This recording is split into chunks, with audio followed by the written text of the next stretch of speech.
Racikan Berita. Assalamualaikum warahmatullahi wabarakatuh. Waalaikumsalam warahmatullahi wabarakatuh. Hari ini kita di Lampung disuguhi suasana yang sangat menakjubkan. Ratusan pengusaha di sekitar Lampung ini berkumpul dan membicarakan tentang keprihatinan keberadaan pengusaha dan ekonomi di Indonesia.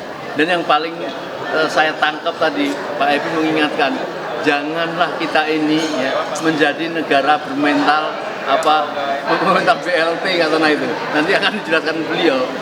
Kita ini di bawah kita banyak sekali harta karun, tetapi rakyat disuguhi seolah-olah tidak mempunyai kemampuan dikasih BLT. Nah, ini yang dibangkitkan dan merasa semangat tadi pengarah pengusaha. Kita semua dari Jakarta mengajak itu ada Pak Edi dan lain sebagainya. Mungkin Pak Epi, kami sedikit menanggapi masalah itu, Pak. Iya, terima kasih Bang Salim dan teman-teman semua tadi. Ini acara seperti ini kan sebetulnya acara rutin acara rutin di setiap daerah di mana pengusaha-pengusaha itu berkumpul, dan apa yang kita lakukan sebetulnya bagian dari membangun karakter bangsa. Kenapa kita tadi berbicara tentang BLT? Karena sebenarnya kan kalau kita lihat dengan resource yang luar biasa yang dimiliki oleh orang Indonesia, seharusnya tidak seperti inilah keadaan bangsa Indonesia, tidak sesusah ini. Buktinya salah satu adalah BLT. Kalau ingin seperti kita ambil contoh di Australia. Di Australia itu ada satu program yang dilakukan oleh pemerintah. Itu namanya candy money. Candy money itu uang permen. Itu diberikan kepada anak-anak suku aborigin. Gitu. Kita bisa tangkap kemana arahnya gitu ya untuk meredam, tetapi mereka akan tetap terpelihara gitu. Dipelihara kemiskinan. Karena tugas pemimpin itu membangun karakter. Jadi apalagi dengan modal yang begitu hebat. Kalau kita lihat Korea Selatan bahkan tidak memiliki apapun. Tetapi karena kita bangun karakternya, maka bangsa itu bisa tumbuh. Nah, di Indonesia harusnya bisa menjadi bangsa yang lebih hebat daripada Korsel. Itu seperti disampaikan oleh seorang profesor di Korsel. Indonesia harusnya lebih hebat dari Korsel, yang dalam waktu cepat itu menempati urutan ekonomi ke-11 tanpa memiliki resource yang cukup, tidak punya tambang besi, tidak punya batu bara, tapi mereka bangkit itu. Nah, di Indonesia justru sebaliknya, yang punya semua tetapi miskin. Tapi tambangnya dimiliki konglomerat. Artinya tidak mencapai pada kesejahteraan masyarakat. BLT sebagai sebuah antitesis daripada itu. Harusnya membangun karakter, malah kita meruntuhkan karakter dari bangsa kita sendiri. Yang harus dilakukan adalah bagaimana membuat bangsa produktif. Bagaimana aset-aset itu terdistribusi, memberikan nilai nilai tambah kepada masyarakat. Apa yang kita kritisi? Ya, jadi tadi kan Mas Happy kan di dalam bicara soal review segala macam yang tadi tidak cocok dengan profile bangsa dengan postur kita seperti itu. Nah, sekarang saya jadi ingat kata-kata mantan ketua KPK Abraham Samad. Ini mafia tambang kita kalau diberesin, bukan cuma kita bisa bayar utang kita 7.000 triliunan itu, tapi tiap warga bisa dapat santunan 20 juta setiap bulan. Tiap persis. Itu artinya kan masalah distribusi, pengelolaan. Distribusi. Jadi bicara pimpinan berarti kan? Iya. Atau transparansi kejujuran. Jadi ada satu kegagalan besar kepemimpinan kita dalam era-era terakhir. Apa? Jadi kita keluar dari logika pembangunan karakter. Jadi karakter. Buktinya masyarakat korupsi yang luar biasa. Korupsi kan persoalan karakter, persoalan moral di tingkat pimpinan, di tingkat elit. Di bawah orang BLT yang kita lihat bukan produktivitas. Sektor-sektor yang dulu dikuasain oleh diisi oleh ekonomi rakyat berpartisipasi tergusur. Ya, bahkan ojek pun dulu kan sektor rakyat, ini menjadi oligark gitu. Nah, ini yang harus menjadi koreksi. Mas, di tengah tahun politik ini ada nggak harapan bahwa semua sumber daya alam yang berlimpah ruah itu bisa dilaksanakan sesuai amanat konstitusi pasal 33? Nah, ini kan masalah kesadaran gitu. Selalu ada harapan gitu. Kenyataannya sumber-sumber kekayaan ini justru ditemukan kan gitu. Nah, ini kita berharap semoga bangsa ini bangkit kesadaran, pemimpin memahami apa yang dibangun gitu. Intinya adalah character building. Hari ini kan kepemimpinan sendiri, rekrutmen tidak dengan character building, tapi brand building. Jadi orang lebih senang dengan citra, lebih bermain-mainnya di situ, tidak bermain-main di pembangunan karakter. Jadi apa yang Pak Epi dengar dari keinginan pengusaha-pengusaha di Lampung ini atau pada umumnya pengusaha yang Pak Epi kunjungin dari? Ya, ini kan pengusaha-pengusaha yang terdidik, gitu ya, bukan mereka memilih komunitas, mereka membahas sesuatu, gitu, sehingga bisa melihat benang merah itu di mana sebetulnya. Dan tentu ke depan kita menginginkan kepemimpinan Dengan 2 periode penyelenggaraan hampir 10 tahun, modal sekarang kan seperti itu. Hanya candy money, ya kan? Sementara sumber-sumber dasar dikuasai secara sangat gelintir manusia. Apakah kita masih bisa berharap bahwa model sekarang ini dilanjutkan oleh pelanjutnya atau sama kali berubah? Jadi gini, selalu ada harapan dan perubahan besar itu selalu bisa terjadi. Bahkan bisa lahir dari satu orang. Seperti Singapura lahir dari Lee Kuan Yew, Deng Xiaoping di Cina, kemudian Mahathir Muhammad ya, gitu. Nah, dan orang-orang seperti itu kan banyak di Indonesia sendiri banyak. Tugas kita itu menemukannya. Dan sudah ketemu belum? Nah, jawabannya kita lihat nanti di 2024. Kayaknya dia punya jawaban ya. Amin. Dan sekarang kita bersama dengan pimpinan pengusaha atau tergabung dalam IBF, yaitu Mas Nizar dan Mas Sodik. Beliau dari Pringsewu. Mungkin sedikit bisa sampaikan ada apa ini pertemuan pengusaha ini, ada satu pertemuan rutin atau ada sesuatu yang sangat memang penting di dalam peristiwa hari-hari ini. Baik, Assalamualaikum warahmatullahi wabarakatuh. Ini adalah hari peristiwa yang sangat luar biasa untuk para pengusaha, terutama pengusaha di Lampung. Jadi pengusaha di Lampung itu sangat banyak sekali. Hari ini kita hadir 500 pengusaha ya, dalam acara Business Mastery yang langsung dihadiri oleh Bapak Happy Trenggono langsung. Dan kebetulan IBF ini saya kenal IBF yang tadi awalnya tidak tahu bisnis, sekarang tahu bisnis lah. Yang tadinya tidak tahu masalah keuangan, sekarang melek masalah keuangan. Sudah berapa lama? Saya bergabung di IBF itu 4 tahun ini, Pak.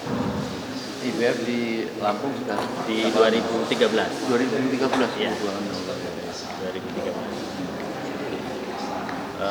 IBF sangat membantu para pengusaha-pengusaha ini untuk bangkit, Pak. Karena kita 2 tahun kemarin itu termasuk dilanda pandemi.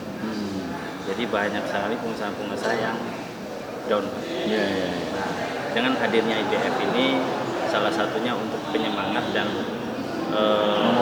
memotivasi kita untuk bangkit kembali, Pak. Untuk perekonomian yang lebih baik.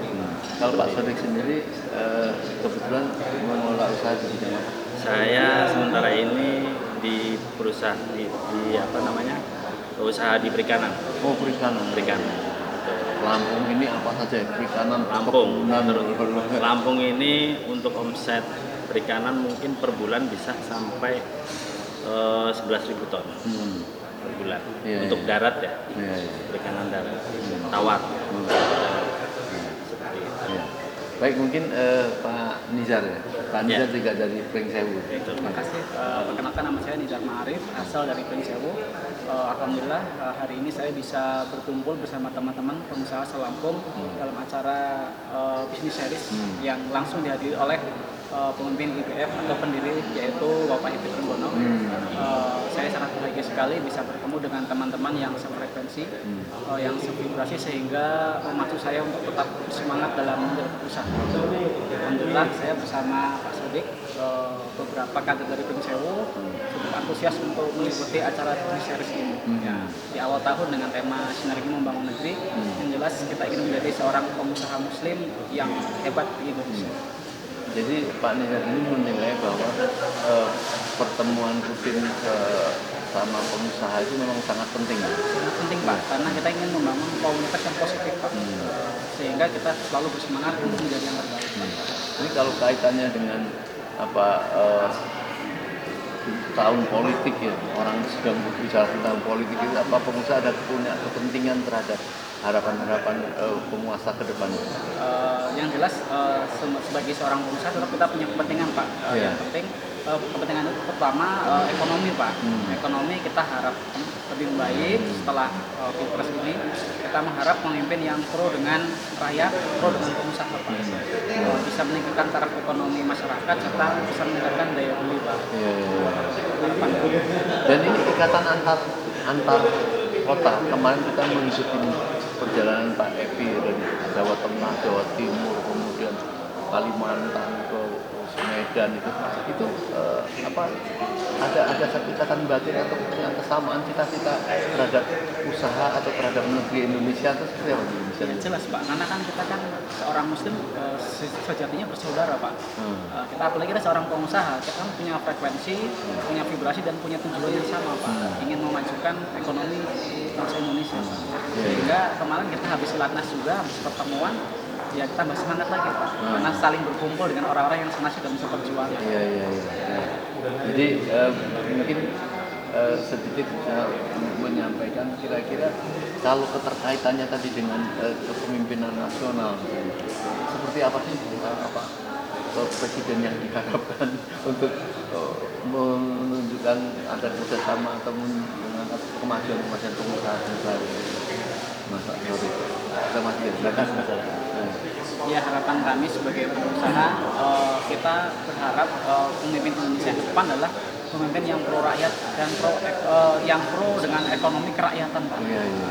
Lebih mementingkan bangsa Indonesia sendiri daripada bangsa asing. Kan sesuai dengan tujuan dari Pak Epi sendiri Pak, yaitu bela beli Indonesia. Bela beli Indonesia. Jadi kita ingin mungkin bisa menjelaskan apa bela beli Indonesia? Bela beli Indonesia itu salah satu programnya IBF. Jadi untuk misal kayak di daerah bela beli Pringsewu, jadi diutamakan untuk para kader-kadernya itu memanfaatkan bela produk kita sendiri. Artinya pengusaha pribumi harus juga terhadap kepentingan. Betul. Gitu, ya. Luar biasa. Seperti itu. Iya, baik Mas Nizar, Mas Atik, terima kasih sekali. Kami turut berbahagia ya di pusat media-media yang ingin sekali bersama Pak Epi ini karena punya cita-cita yang sangat mulia tadi. Di Indonesia, bela Indonesia. Ya. Baik, terima kasih Pak Satik. Tadi luar biasa kita barusan mewawancarain Ketua DPD IBF Pringsewu. Ini kita bersama dengan pengurus IBF yang sangat keren ini, Mas Wawan dan Mas Tohari. Jadi pertemuan ini sangat bagus sekali Mas, karena bisa menjadi acuan dari kumpulan-kumpulan bukan saja para pedagang ya, mungkin para pengusaha-pengusaha yang lain ataupun profesi-profesi yang lain, terutama untuk memberikan suara kepada katakanlah para capres-capres yang sedang ingin berlaga menjadi presiden, kan tentunya mereka sedang menjaring juga pendapat-pendapat dari masyarakat itu. Nah, kita kepengen dapat komentar sedikit dari Mas Wawan ya, tentang pertemuan para pengusaha di Lampung ini yang sedang berlangsung ini. Pendapat ya Pak? Iya, pendapatnya. Ya, alhamdulillahirabbil alamin. Setelah persiapan yang lumayan pendek Pak ya, 1 minggu acara ini akhirnya terselenggarakan dengan sukses dengan support dari teman-teman pengusaha di Lampung. Nah, di belakang kita ini sponsor acara ini sepenuhnya disponsori oleh mereka dan ada dari teman-teman peserta. Dan ini perusahaan-perusahaan ini juga termasuk ada yang masuk di dalam kegiatan ini kader-kader IBF. Oh, gitu. Kader-kader IBF semua. Dari yang 5 juta, 3 juta sampai yang ada yang 250 ribu. Iya. Nah, itu kita kumpulkan semua dan kita berhasil menjalankan acara ini. Gratis ya. Gratis. Ya. Kalau Mas Wawan sendiri melihat apa itu pertemuan pengusaha pada saat hari ini, apa yang menjadi tujuan utamanya? Tujuan utamanya bagaimana kita memikirkan bersama untuk melangkah di tahun 2024 ini. Ya kan? Karena kan kita perlu bersama-sama untuk bagaimana kita bisa melewati 2024 yang sukses dengan 2023 yang sedikit drop. Gitu kan, makanya kita adakan pertemuan ini, kita pertemukan pengusaha-pengusaha di Lampung ya Pak Tohadi. Bagaimana nanti ya dengan obrolan-obrolan di situ kita bisa punya arah dan punya informasi di 2024 nanti, terutama dalam waktu dekat ini kan Pak. Baik, menurut Pak Tohari ya, Pak Tohadi, apa bedanya atau mungkin sejauh mana HIPMI juga perbedaannya dengan pengusaha-pengusaha yang kumpul pada hari ini? Kalau IBF ini kan selain kita memberikan pelatihan kewirausahaan Pak, berupa kelas-kelas gratis, workshop gratis. Kita juga mengundang segala lapisan dari organisasi untuk mengadakan kegiatan yang sama. Sering kita adakan Pak, setahun bisa 2-3 kali kita adakan. Karena Business Mastery kita adakan di Hotel Bukit Randu. Sekarang kita adakan, dan gratis Pak ininya, kita nggak pungut biaya. Jadi yang membedakan itu gini Pak, kalau kita kan memang ada kaderisasi Pak, ada sekolah gratisnya, ada workshop-workshopnya. Dan kita sesuai dengan namanya Indonesia Islamic Business Forum Pak, ada Islamnya di situ Pak. Jadi selain muatan-muatan ekonomi, kita ada muatan-muatan syariat Islamnya Pak. Bagaimana cara berbisnis sesuai dengan tuntutan agama kami, mana yang diperbolehkan, mana yang tidak, termasuk anti riba misalkan. Nanti ini kan sangat mulia sekali ya, melakukan itu. Yang diberikan training pelatihan itu siapa? Semuanya Pak, tapi memang harus Islam Pak ya, karena kita ada pengusaha muda atau pengusaha yang baru mau muncul. Kita nggak ada batasan Pak. Jadi kelas kita ada 3 Pak. Ada kelas yang namanya OME, One Man Entrepreneur, itu orang yang belum punya usaha Pak. Itu 3 bulan kelasnya. Nanti naik kelas berikutnya ada startup. IBC namanya Pak, itu 6 bulan gratis untuk orang sudah punya usaha dan baru mulai berjalan Pak. Dan itu dikutip biaya nggak? Enggak Pak, gratis semuanya. Gratis. Ini yang menyebabkan. Terus satu lagi yang GU Pak Grow Up. Bewin. Iya sekarang Bewin ya. Nah, itu yang kelas-kelas atas Pak ya. Jadi itu kita bina terus Pak. Dan semuanya gratis. Pembicaranya gratis. Kan kata Pak Happy nggak perlu mungut biaya Pak untuk mau bagi ilmu Pak. Kalau kita dipecat Pak di situ. Harapan itu rezekinya itu dari sana. Betul, ya. Kesini Pak. Luar ini. Termasuk beliau mencontohkan Pak kesini hari ini kan. Beliau datang nggak kita bayar, datang sendiri, bayar penginapan sendiri. Beliau mencontohkan Pak. Maka itu beberapa media dari Jakarta bersemangat ini melihat mulianya. Nah, kalau Mas Wawan dan Mas Tohadi ini tentu berarti sangat berkepentingan sekali ya, misalnya mempunyai calon pemimpin presiden yang betul-betul memperhatikan pengusaha-pengusaha yang sangat mulia ini dan punya lapisan pengusaha pribumi gitu ya. Betul Pak. Ya, bagaimana nanti ke depannya di saat kita ada perubahan dalam hal kepemimpinan, bagaimana untuk mempermudah untuk melakukan bisnis. Ya kan, bagaimana perizinannya, ya kan, bagaimana regulasinya, dan bagaimana juga pajaknya. Ya kan? Permasalahan kita pengusaha ini kan itu. Artinya dengan pemerintah. Berharap pemerintah atau pengusaha itu ngertiin lah ya. Kalau ada pengusaha atau petani itu jangan pupuknya dinaikin, tapi bagaimana ini kita UMKM baru mulai udah ditagih pajak. Terus harus ada syarat-syarat regulasi. Dan itu berbahaya. Nah, ngomong-ngomong nih Mas, ada nggak para pengusaha ini bisik-bisik, yuk kita milih siapa itu ada nggak bisik gitu? Nah, terkait dengan itu. Ya itu makanya kita harapkan perubahan. Gitu. Kalau secara personal sih kita juga udah punya pilihan Pak Kita juga memantau, membaca, melihat dari perkembangan media yang sekarang sangat masif kan Pak ya. Udah 3 kali debat capres ya. Kita udah punya pilihan masing-masing. Kalau misalkan mau kata masalah perubahan ya saya sepakat. Karena kita perlu perubahan Pak untuk hal-hal terpenting ini berarti berharap pimpinan pusat kayak Pak Happy ini mempunyai forum berbicara dengan capres itu.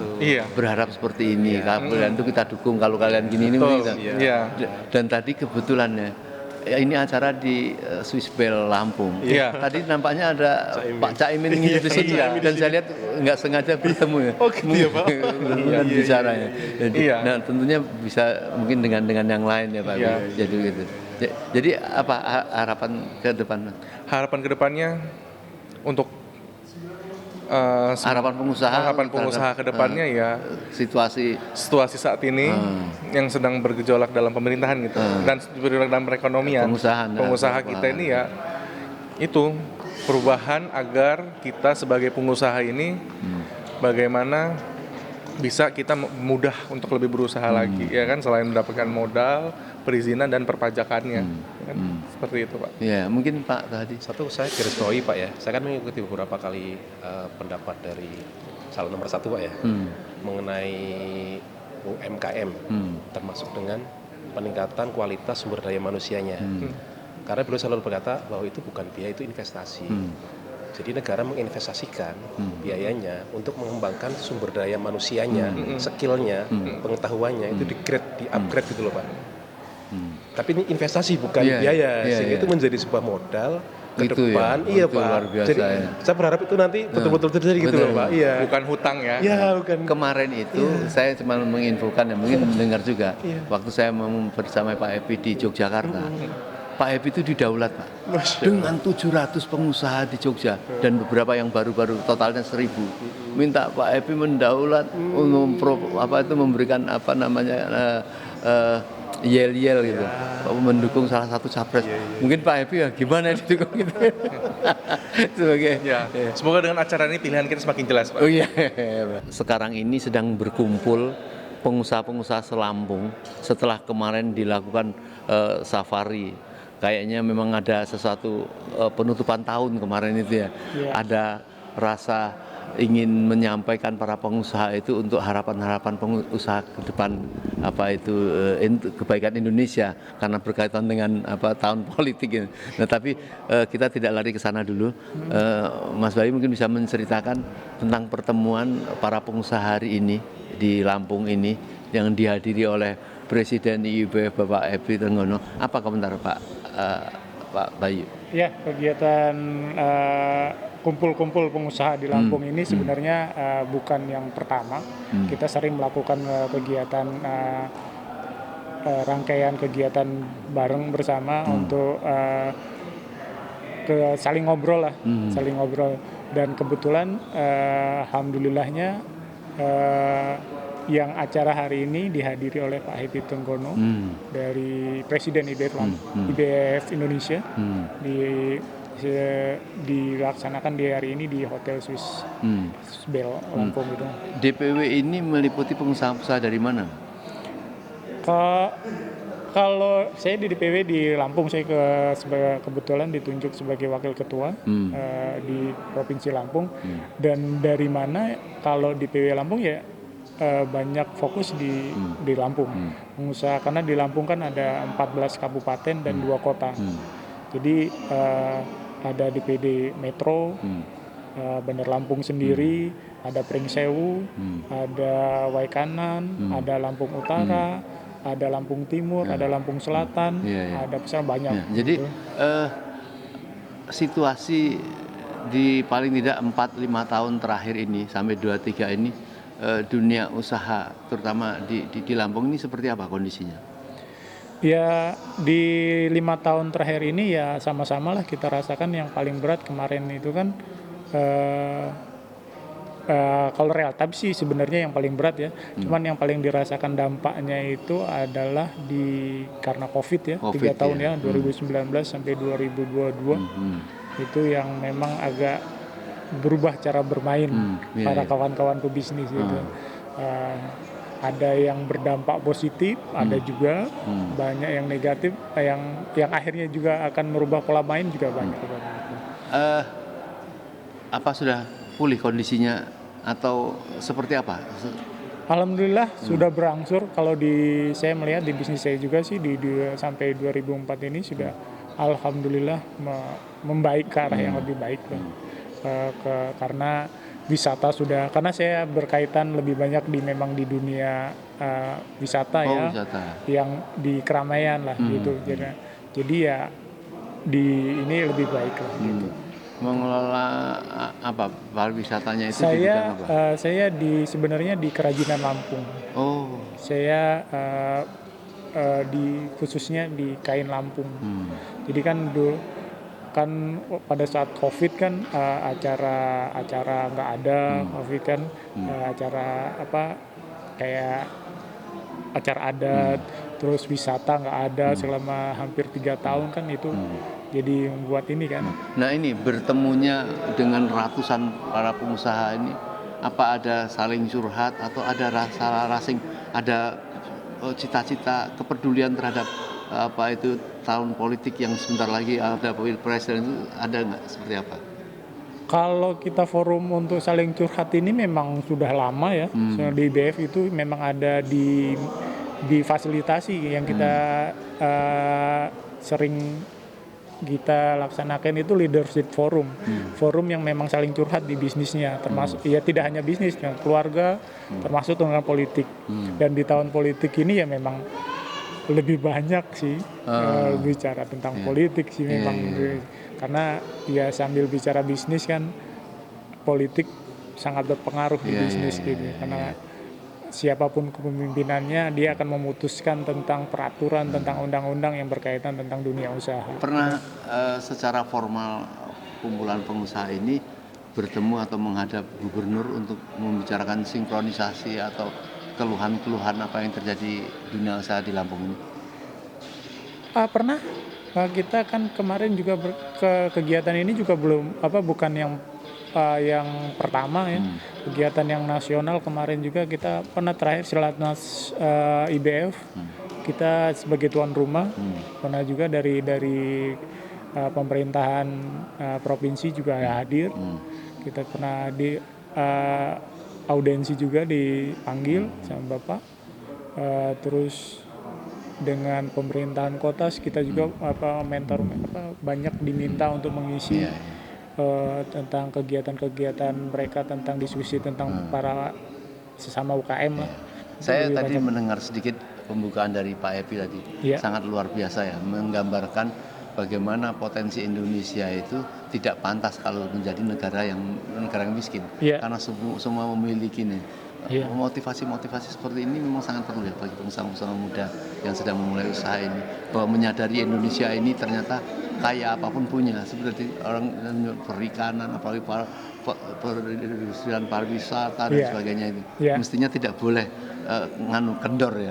Iya, itu yang sering disemangati Pak Happy kepada kita para pengusaha, karena kita belum sadar tentang potensi negara kita, apa yang kita punya, terus juga terutama lebih ke karakter. Karena kalau Pak Heti mengistilahkan itu elang, tapi kalau dari kecil dia asuh ayam, dia lupa terbang. Masya Allah. Ya. Gitu. Jadi ini masalah karakter. Dia menyampaikan ini masalah karakter. Kalau kita tidak sadar bahwa negara kita ini negara kaya, ya nggak akan terbang-terbang gitu. Ini yang luar biasa, karena saya lihat kumpulan pengusaha yang lain itu dia berkumpul karena berharap dia dapat proyek dari dari apa itu para pimpinannya yang kebetulan pejabat misalnya. Tapi ini jauh luar biasa ya, memberikan satu motivasi baru, semangat baru lah bahwa kita memang sebenarnya kita mampu. Cuman karakter kita sebagai karakter yang lebih bisa memimpin atau masih dijajah. Baik, terima kasih. Tapi sebelum terakhir nih mau bocoran nih. Kira-kira sudah punya apa itu tujuan siapa sih capres yang dituju gitu? Setelah melewati perdebatan ketiga, saya lebih yakin sih 99%. Masya Allah luar biasa. Jadi memang turut bangga juga ya para pengusaha mempunyai presiden yang berkarakter. Jadi itu yang lebih berkarakter. Iya. Baik, ini yang pentingnya sangat poin sekali untuk bisa menularkan kepada adik-adik yang sedang memulai usaha dan sebagainya. Terima kasih Mas. Sebetulnya kami ini kan bukan politikus, bukan politik, tapi kami pengusaha. Tapi sebagai pengusaha selama 30-an tahun di bidang perikanan dan peternakan ini, hari ini kami betul-betul terpuruk. Terpuruk itu ya seperti saya utarakan sampaikan tadi, harga telur ayam terus harga daging ayam broiler itu sama di udang pun itu betul-betul harganya jatuh, Pak. Antara harga pokok produksi, biaya produksi dengan harga panen di kandang pun itu panen pun kita nggak tambah untung, malah tambah rugi. Jadi karena daya beli masyarakat yang sangat rendah. Nah, karena daya beli masyarakat yang sangat rendah itu, itu kan karena kebijakan politik yang kurang canggih. Saya anggap itu kegagalan dalam pembangunan politik baik mikro maupun makro. Nah, ini pemerintah ini yang pasti bertanggung jawab dengan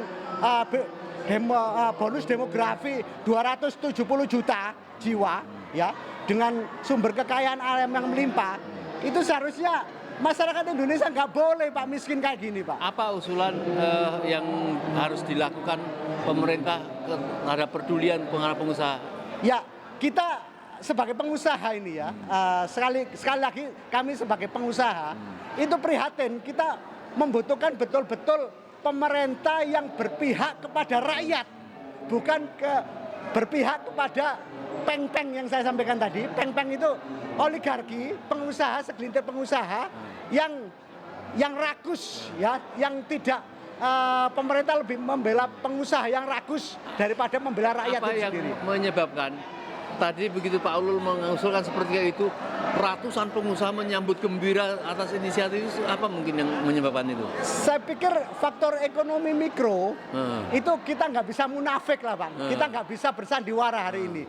Realita di lapangan itu masyarakat kita hari ini betul-betul terpuruk. Betul-betul terpuruk, terpuruk. Nah, tadi hampir 500-an, 600-an lebih tadi itu pengusaha tadi. Saya yakin mengalami hal yang saya pribadi alami. Saya di sektor produksi, mereka di sektor real, UMKM, di lapangan. Itu mengalami hal yang sama. Apa kesalahan secara umum menurut Pak Ulul? Apakah kepedulian kurang atau memang sengaja ingin mengambil keuntungan dari para pengusaha, bukan berpikir sebaliknya bagaimana membantu para pengusaha yang ingin dikoreksi kepada penguasa selama paling tidak ke pemerintahan sampai 2024 besok gitu. Ya, makanya Pak, pemerintah yang sudah terlewati ini saya anggap gagal. Hasilnya yang kami rasakan pengusaha saat ini, kami sangat merasakan sekali. Nah, maka dari itu kami sejelek-jelek pengusaha ini kan kita melek politik lah Pak ya. Siapa yang mudah-mudahan tahun 2024 ini bisa terpilih secara kompetensi, dia punya kemampuan untuk mengelola ekonomi ini punya. Tadi secara spontan mendeklarasikan Anies dan disambut semua. Apa yang menyebabkan satu saja kira-kira setuju terhadap capres Anies ini? Saya yakin IQ, tingkat pemikiran masyarakat kita ini kan rendah, Pak. Pola kesadaran terhadap politik dan tingkat pendidikan. tingkat pendidikan masyarakat Indonesia ini kan hampir 80% itu kelas 7. Artinya SMP aja nggak lulus. Tapi yang pengusaha-pengusaha ini kan rata-rata bos, Pak. Ya, Pak ya. Saya yakin mereka punya pemikiran yang sama. Hanya 01 Anies Muhaimin itulah yang mampu untuk melakukan perubahan terhadap pembangunan ekonomi yang hari ini terpuruk. Baik, terima kasih Pak Ulun. Pemirsa, kita dengar tadi dari Pak Ulun, beliau memimpin deklarasi tadi dan langsung disambut oleh pengusaha dan berharap sekali presiden yang akan datang terhadap pedulian terhadap masyarakat pengguna usaha ini dan memilih Amin dan Muhaimin. Semoga apa yang diinginkan oleh para pengusaha di Lampung ini terkabul ya. Terima kasih Pak. Amin, Ya, amin, Pak. amin. Ya. Terima kasih, Pak, ya.